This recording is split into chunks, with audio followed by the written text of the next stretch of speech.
بسم الله الرحمن الرحيم والله جعل لكم من أنفسكم أزواجا وجعل لكم من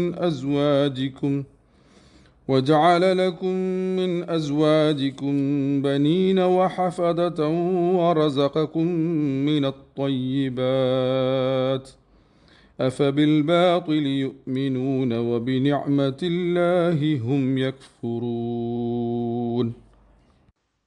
പരമകാരുണികനും കരുണാവാരിധിയുമായ അള്ളാഹുവിൻ്റെ നാമത്തിൽ. അള്ളാഹു നിങ്ങൾക്ക് നിങ്ങളുടെ വർഗത്തിൽ നിന്നു തന്നെ ഇണകളെ ഉണ്ടാക്കിത്തന്നു. നിങ്ങൾക്ക് നിങ്ങളുടെ ഇണകളിലൂടെ പുത്രന്മാരെയും നൽകി, പൗത്രന്മാരെയും.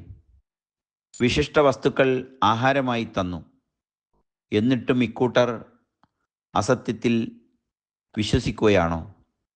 അള്ളാഹുവിൻ്റെ അനുഗ്രഹത്തെ അപ്പാടെ തള്ളിപ്പറയുകയും. സൂറത്തുൻ നഹ്ൽ ആയത്ത് നമ്പർ 72.